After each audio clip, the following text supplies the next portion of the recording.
రకరకాలుగా చిల్లర పనులు చేస్తూనే ఉన్నారు. ఇంకా ఇప్పుడు ఈ అందానికి ఇప్పుడే చూసిన ఇక్కడికి వచ్చేటప్పుడు కేసీఆర్ గారికి నోటీస్ ఇస్తారట.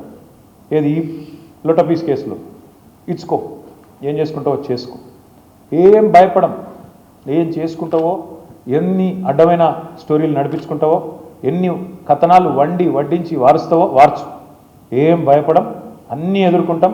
దేశంలో ఇంకా న్యాయం ధర్మం ఉంది, న్యాయస్థానాలు ఉన్నాయి, వాటి మీద మాకు గౌరవం ఉంది. తప్పకుండా నీలాంటి దుర్మార్గులతో ఎట్లా కొట్లాడాలో అట్లా కొట్లాడతాం. కానీ ఇక్కడ ఈ మొత్తం కేసులో ప్రధాన దోషి ఇవాళ ముఖ్యమంత్రి బావమల్. మొత్తం ఈ కోళ్ళు కుంభకోణంలో, సింగరేణి కుంభకోణంలో ప్రధాన ముద్దాయి సింగరేణిలో ఇవాళ మొత్తం king pin ring master Srujan Reddy అని ముఖ్యమంత్రి బావమల్.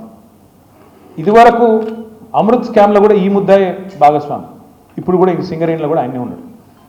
నేను సూటిగా కిషన్ రెడ్డి గారిని భారతీయ జనతా పార్టీని అడుగుతా ఉన్నాను, మీకు నిజంగానే ఈ పాపంలో, ఈ దొంగతనంలో మీకు వాటా లేకపోతే, ఈ దొంగతనంలో మీరు భాగస్వాములు కాకపోతే మీరెందుకు స్పందిస్తలేరు?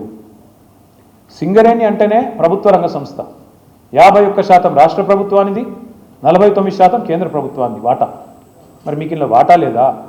మీరు ఏ రకంగా ఇట్లా ఓపెన్గా మొత్తం భారతదేశంలో ఎక్కడన్నా ఎక్సెస్ టెండర్లు అవుతున్నాయండి? కోల్ బ్లాక్స్లో ఎక్కడన్నా, కోల్ ఇండియా ఆధ్వర్యంలో జరుగుతున్న ఎక్కడన్నా టెండర్లలో 7%, 12% ఎక్సెస్ పోతున్నాయా? మరి ఎక్కడ లేని సింగరేణిలో పోతున్నాయంటే, ఎక్కడ లేని సర్టిఫికేట్, విజిట్ సైటేషన్ సర్టిఫికేట్ అనేది సింగరేణిలో పెట్టిరంటే, ఇవన్నీ చూస్తూ కూడా coal minister, central cabinet minister Kishan Reddy గారు నిర్లిప్తంగా ఉన్నారు, మౌనంగా ఉన్నారంటే ఏమనుకోవాలి మేము? ఈయనకు కూడా ఇందులో వాటాలు ముడుతున్నాయనా, ఇద్దరు కలిసి పంచుకుంటున్నారనా ఏమనుకోవాలి? అందుకే మేము డిమాండ్ చేస్తూ ఉన్నాం, సిట్టింగ్ సుప్రీంకోర్టు జడ్జితో కానీ, సిట్టింగ్ హైకోర్టు జడ్జితో కానీ వెంటనే ఒక కమిషన్ వేయండి, విచారణకు ఆదేశించండి అని చెప్పి coal minister, cabinet minister Kishan Reddy గారిని మేము డిమాండ్ చేస్తూ ఉన్నాం.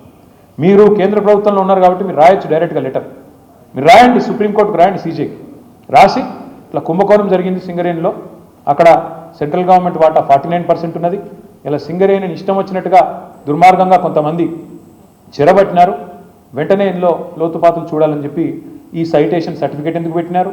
ఇదివరకు మైనస్లో పోయిన టెండర్లు ప్లస్లకు ఎందుకు వచ్చినాయి? అలా సడన్గా ఇదివరకు అడ్రస్ లేని సృజన్ రెడ్డికి కాంట్రాక్ట్లు ఎట్లు వస్తున్నాయి?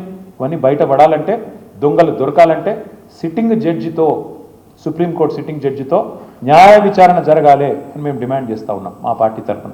అట్లాగే ఇవాళ రాష్ట్రంలో పరిస్థితులు నాకంటే బాగా మీకు తెలుసు.